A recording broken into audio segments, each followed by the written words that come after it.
జగన్మోహన్ రెడ్డి గారు పెద్దిరెడ్డి రామచంద్రారెడ్డి గారి ఇష్యూ తీసుకొని వచ్చి చంద్రబాబు నాయుడు గారిని ఆ విధంగా మాట్లాడటం ఎంతవరకు కరెక్ట్ అది? పెద్దిరెడ్డి రామచంద్రారెడ్డి గారు కాలేజీ ఇష్యూల్లో అంటే జగన్మోహన్ రెడ్డి గారు ఆ రోజు జరిగినది తెలియజేశారు ప్రజలకి. అంటే దానివల్ల ఏం యూజ్ ఏంటి సార్? ఇప్పుడు అన్నిటికీ కక్షపూరితమే కదా వీళ్ళు. ఆ రోజు ఉండండి సార్ కొంచెంసేపు మీరు మాట్లాడినప్పుడు నేను మాట్లాడలేదు. ఆగండి కొంచెంసేపు ఆగండి దయచేసి ఆగండి. మీరు చెప్పినంత సేపు చెప్పారు, వినండి. ఇంకా ప్రసాద్ గారు మీరు చెప్పినంత సేపు ప్రసాద్ గారు చెప్పారు, విన్నాను. ఏమన్నా మాట్లాడామా? నేను అడుగుతున్నా. ఏమన్నా కొంచెము సంస్కారము సభ్యత దీంట్లో నేర్చుకోండి. దీంట్లో ఉన్నప్పుడు డిబేట్లలో ఉన్నప్పుడు ప్రజలకు ఏమి మీరు తెలియజేశారు? ప్రసాద్ గారు ఆగండి. మీరు చెప్పారు, ఆయన అడిగిన దానికి సమాధానం చెప్తున్నా. ఆగండి. మీరు ఈ డిస్కషన్ డిస్కషన్ డైవర్ట్ కాకూడదు. చెప్పండి. జగన్మోహన్ రెడ్డి గారు ఆ రోజు పెద్దిరెడ్డి వీరందరూ కక్షపూరితంగా చేస్తున్నారు కాబట్టి, కాలేజీ డేస్ లో ఇలా జరిగింది కాబట్టి వీళ్ళు ఇలా ప్రవర్తిస్తున్నారు అని తెలియజేశారు. నేను ఒకటి అడగొచ్చా? అందరికి అడగండి. తెలియజేశారు. వాళ్ళు ఎప్పుడూ కాలేజ్ డేస్ 50 సంవత్సరాల క్రితం. ఇప్పుడు 4వ ముఖ్యమంత్రి చంద్రబాబు నాయుడు గారు నిజంగా కక్ష సాధించాలంటే ఆయన 99లో సీఎం అయినప్పుడు సాధించలేడా? 2014లో ముఖ్యమంత్రి అయినప్పుడు ఆయన చేయలేడా? మరి అంతకుముందు అయినప్పుడు చేసే పరిస్థితి లేదా? వాళ్ళు సాధించుకుంటానే వస్తున్నారు. కక్ష సాధింపు చర్యలలో భాగంగానే పెద్దిరెడ్డి గారు ఫ్యామిలీ చంద్రబాబు నాయుడు గారి చేతిలో అప్పటి నుంచి కూడా వీరు ముఖ్యమంత్రిగా ఉన్నప్పుడు కూడా వారు నలుగుతూనే వస్తున్నారు. ఏమి ఈ రోజు కొత్త ఏం కాదు, ముందు నుంచి నలుగుతూనే వస్తున్నారు. పెద్ద ఆయన ఇంతకుముందు బాగా చెప్పారు. ఎవరు పెద్దలు? మన బీజేపీ ఆంజనేయ రెడ్డి గారు. ఇవన్నీ జనాలతో ఇట్లా కాదు పోయేది, సూపర్ 6లు అమలు పరచలేదని పోండి అని చాలా నిజం మాట్లాడారు. సార్ ధన్యవాదాలు. మీకు ఉన్నట్టుగా కరెక్ట్ గా చెప్పారు. అంటే అమలు పరచలేదని ముందుకు పోండి అన్నారు. లేదని ఎక్కడ అన్నారు?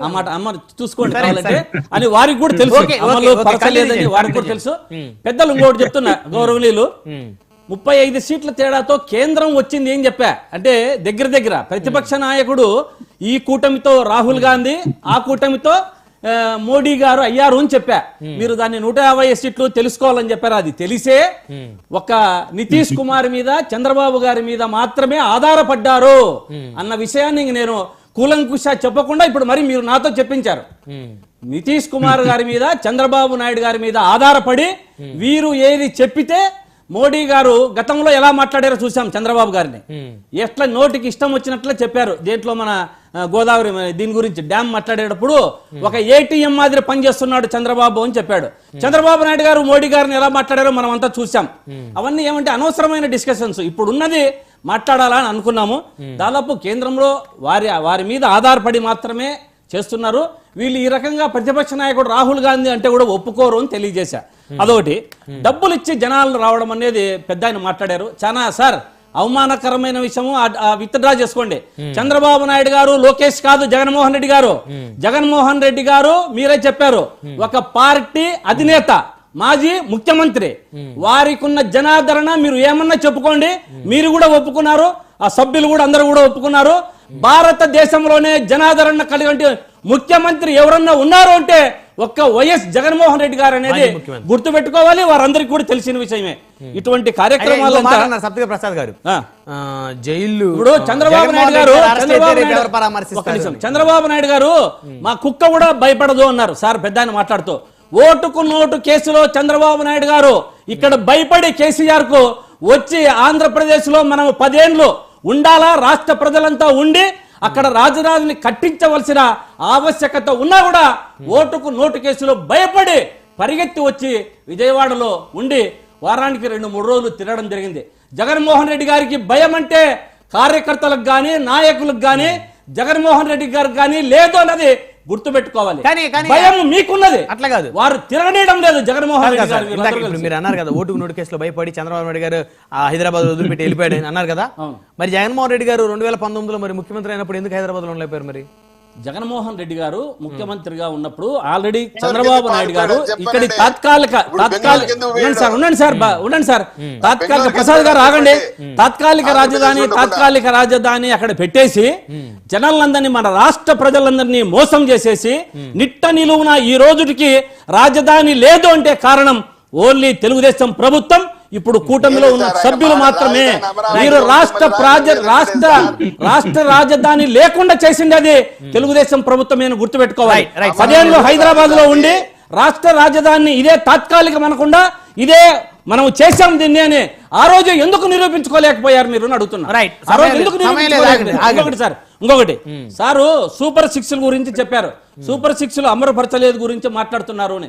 సూపర్ 6 అమలుపరిచేది మీరు ఈటీవీ, ఏబిఎన్ మాత్రమే చూస్తున్నారు. మిగతావి చూడండి, అమలు పరిచిండేది లేది మిగతా ప్రజలను అడగండి, తెలుస్తుంది. ప్రజలలోకి రూట్ లెవెల్లోకి వెళ్ళండి, ఒకసారి మీటింగుల్లో చూడండి, యూట్యూబ్ లో వస్తూ ఉంటాయి.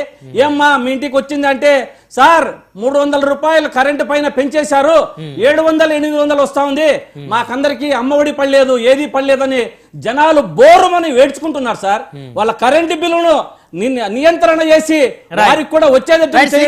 వీరు పెంచినామంటున్నారు, తప్పు పెంచినామన్నది. అక్కడ పెంచినది పెంచితే తీసేసినది 50% ఉన్నాయి. కానీ మీరు ప్రజలకు ఏమి న్యాయం చేయలేదు.